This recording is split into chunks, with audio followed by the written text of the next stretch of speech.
एक महात्मा थे जिनका नाम था मार्कंडेय ऋषि। मार्कंडेय ऋषि ध्यान कर रहे थे, भगवान प्रकट हो गए, क्या चाहिए? मार्कंडेय ऋषि ने कहा, प्रभु सब तो देख लिया, जरा माया दिखा दो ना, अपनी माया दिखा दो, कैसी है माया? भगवान ने आशीर्वाद दे दिया। एक दिन, उस समय अंतर ध्यान हो गए, एक दिन भगवान, ये मार्कंडेय ऋषि ध्यान में बैठे थे, लगा कि प्रलय हो रहा, प्रलय हो रहा है, प्रलय हो रहा है, और प्रलय में बिल्कुल बहने लगे, बहने लगे, बहने लगे।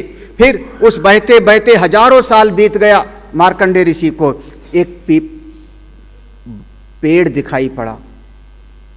उस पेड़ में बड़े बड़े पत्ते हैं। वो प्रलय के जल में उस पत्ते पर एक छोटा सा बालक लेटा हुआ है, और वो अपने पांव के अंगूठे को पकड़ के मुंह में डाल के चूस रहा है।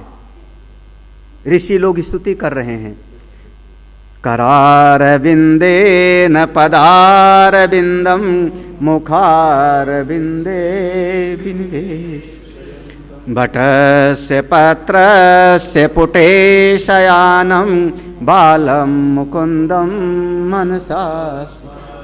महाराज, वो बालक देख के इनको हंस पड़ा। जैसे हंसा, मार्कंडेय की ऋषि को लगा मैं तो गया इसके पेट में, पेट में, पेट में, यूं पेट में चले गए। बालक का पेट इतना सा, मार्कंडेय ऋषि इतने से कैसे घुस गए? कैसे घुस गए?